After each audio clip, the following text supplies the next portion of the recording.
ஆண்டவராகிய இயேசு கிறிஸ்துவின் நாமத்தில் காலை வாழ்த்துக்கள். இன்றைய மன்னா, ஏனென்றால் என்னை ஆட்கொண்டவரும் நான் சேவிக்கிறவருமான தேவனுடைய தூதனானவன் இந்த ராத்திரியிலே என்னிடத்தில் வந்து நின்று, பவுலே, பயப்படாதே, நீ ராயனுக்கு முன்பாக நிற்க வேண்டும். இதோ உன்னுடனே கூட யாத்திரை பண்ணுகிற யாவரையும் தேவன் உனக்கு தயவு பண்ணினார் என்றான். அப்போஸ்தலர் நடபடிகளின் புத்தகம் 27ஆம் அதிகாரம் வசனம் 23, 24. பாருங்கள், இந்த இடத்துல கப்பல் பிரயாணம் பண்ணுறாங்க. அதுக்கு முன்னாடியே என்ன பண்ணுறாரு, பவுல் எச்சரிக்கிறார். 27 9, 10 வசனங்களில் பார்த்தீங்கன்னா, வெகு காலம் சென்று உபவாச நாளும் கழிந்து போனபடியால் இனி கப்பல் யாத்திரை செய்கிறது மோசத்திற்கு ஏதுவாய் இருக்கும் என்று பவுல் அவர்களை நோக்கி, மனுஷரே, இந்த யாத்திரையினாலே சரக்குக்கும் கப்பலுக்கும் மாத்திரமல்ல, நம்முடைய ஜீவனுக்கும் வருத்தமும் மிகுந்த சேதமும் உண்டாயிருக்கும் என்று காண்கிறேன் என்று சொல்லி அவர்களை எச்சரித்தான். ஆனால் 100க்கு அதிபதி பவுல் சொன்னதை பார்க்கலாம், மாலுமியையும் கப்பல் எஜமானியும் தான் அதிகமாக நம்பி அவங்க என்ன பண்ணுறாங்க, அதில் புறப்படுறாங்க. அப்போ மெதுவாக தென்றல் அடிக்குது. தாங்கள் கோரி நம்ம சொன்னால் கரெக்டாக தான் நம்ம வந்திருக்கிறோம், இவன் சொன்னது ஒன்றும் கை கூடலை அப்படின்னு அவங்கெல்லாம் ஒரு மாதிரி இருந்து கிரேத்தா தீவுக்கு அருகாக ஓடுறாங்க. அந்த கப்பல் செலுத்தப்படுது. கொஞ்ச நேரத்துக்குள்ள யுரோக்கிலிதோன் என்னும் கடுங்காற்று அதில் மோதிற்று. அப்போ கப்பல் அதில் அகப்பட்டு காற்றுக்கு எதிர்கொண்டு போக முடியல. காற்று போன போக்கிலேயே அது கொண்டு போகப்படுது படகு.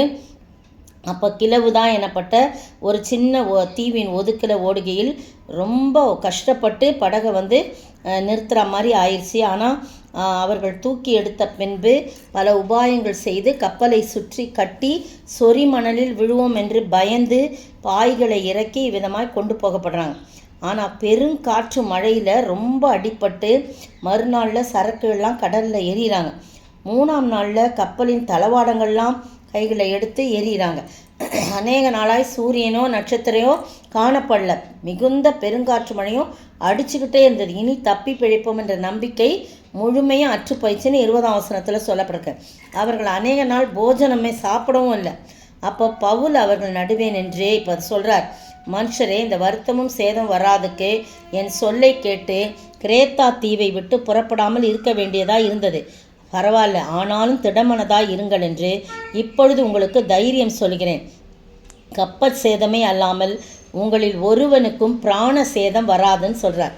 நான் சொல்லியிருந்தாலும் நீங்கள் நின்றுருக்கலாம், ஆனால் இப்போ திடமனதாக இருங்க. ஏனென்றால் என்னை ஆட்கொண்டவரும் நான் சேவிக்கிறவருமான தேவனுடைய தூதனானவன் இந்த ராத்திரியில் என்னிடத்துல பவுலே, பயப்படாதே, நீ ராயனுக்கு முன்பாக நிற்க வேண்டும். உன்னுடனே கூட யாத்திரை பண்ணுகள் யாவரையும் தேவன் உனக்கு தயவு பண்ணான்னு சொல்லிட்டார். ஆனால் பயப்படாதீங்க மனுஷரே, எல்லாம் திடமனதாக இருங்கள். எனக்கு சொல்லப்பட்ட பிரகாரம் தான் நடக்கும். தேவனிடத்தில் நம்பிக்கையாக இருக்கிறான் அப்படின்னு சொல்கிறான். ஆயினும் நம்ம ஒரு தீவில் போய் விழ வேண்டியதாக இருக்கும் அப்படின்னு சொல்கிறான். அதே மாதிரியே நடக்குது. அப்போ இவர் பவுல் சொல்கிறாப்புல, நீங்கள் பொழுது விடுகையில் எல்லாரும் போஜனம் பண்ணும்படி பவுல் அவர்களுக்கு தைரியம் சொல்கிறாப்புல.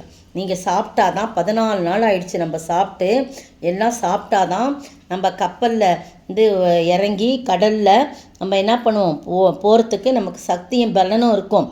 அதனால் தப்பி பிழைப்பதற்கு பலனாக இருக்கும்.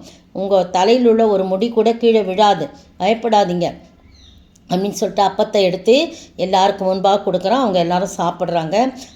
திடப்பட்டு புசிக்கிறாங்க. கப்பலில் 276 பேர் இருந்தாங்களாம்.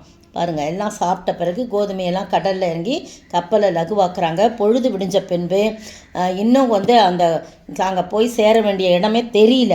அப்பொழுது சமனான கரையுள்ள ஒரு துறைமுகம் அவர்களுக்கு தெரிந்தது. கூடுமானால் அதற்குள் கப்பலை ஓட்ட யோசனையாக இருக்கிறாங்க.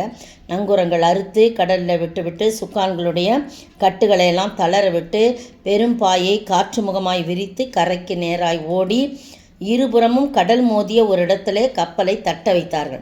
அதிலிருந்து என்ன பண்ணுறாங்க, முன்னணியை மூன்றி கப்பல் அசையாமல் இருக்க வச்சு பாருங்கள், பின்பக்கெல்லாம் எல்லாம் உடைந்து போயிடுச்சு அலையினால். அப்போ காவல் பண்ணப்பட்டவர்கள் ஒருவனும் நீந்தி ஓடி போகாதபடிக்கு அவர்களை கொன்று போட வேண்டும் என்று போர் சேவகர் யோசனையாக இருந்தார். பாருங்கள், காவல் பண்ணப்பட்டவர்களில் ஒருவனும் நீந்தி ஓடி போகாதபடிக்கு அவர்களை கொன்று போட வேண்டும் என்று போர் சேவகர் யோசனையாயிருந்தானாம். 100க்கு அதிபதி பவுலை காப்பாற்ற மனதாயிருந்து அவர்களுடைய யோசனையை தடுத்து, நீந்தத்தக்கவர்கள் முந்தி கடலில் விழுந்து கரையேறவும், மற்றவர்களில் சிலர் பலகைகள் மேலும் சிலர் கப்பல் துண்டுகளின் மேலும் போய் கரையேறவும் கட்டளையிட்டான். இவ்விதமாக எல்லாரும் தப்பி பிழைக்கிறான். அங்கேயும் பாருங்கள், ஏதோ ஒரு காரியம் பவுலுக்கு விரோதமாக எழும்பி அவனை கொன்று போடும்படி காரியம் நடக்குது. ஆனால் ஆண்டவர் என்ன சொல்கிறாரு, யாருடைய ஜீவனுக்கும் எந்த பிரச்சனையும் வராது, நீ பயப்படாமல் இரு அப்படின்னு சொல்லி திடப்படுத்துறது தான் நம்பிக்கையோடு இருக்கிறாங்க.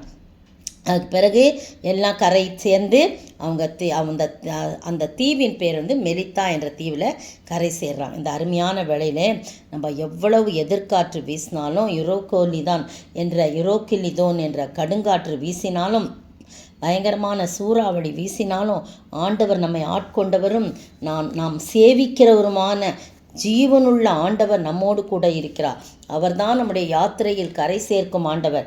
அவர் நம்மளை பார்த்து பயப்படாதீங்க, நான் உங்களுக்கு முன்பாக இருக்கிறேன், நான் உங்களோட கூட இருக்கிறேன்னு சொல்கிறார். அந்த ஆண்டவரை நோக்கி பார்ப்போமா? காற்று வீச எதிர்போரும் பேச என்னோடிருப்பவர் பெரியவர் நீரே.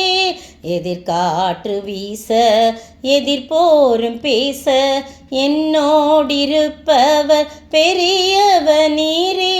இயேசுவே யாத்திரையில் கரை சேர்க்கும் தேவன், என் ஜீவ படகில் நங்கூரம் நீரே. இயேசுவே யாத்திரையில் கரை சேர்க்கும் தேவன், என் ஜீவ படகில் நங்கூரம் நீரே.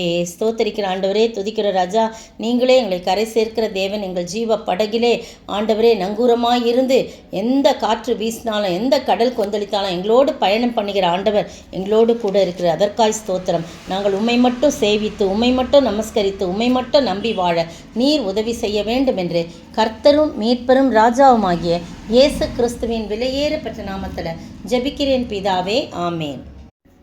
நேற்றைய பதில், கர்த்தர் சவுலை தள்ளி தாவீதை அவர்களுக்கு ராஜாவாக ஏற்படுத்தி ஈசாயின் குமாரனாகிய தாவீதையின் தன் இருதயத்துக்கு ஏற்றவனாக கண்டேன், எனக்கு சித்தமானவைகளையெல்லாம் அவன் செய்வான் என்று அவனை குறித்து சாட்சி கொடுத்தார். அப்போஸ்தலர் 13:22. இன்றைய கேள்வி, நீர் என்னுடைய குமாரன் என்றும் மேலும் என்ன எழுதியிருக்கிறது, அது எங்கே எழுதியிருக்கிறது? நீர் என்னுடைய குமாரன் என்றும் மேலும் என்ன எங்கே எழுதியிருக்கிறது?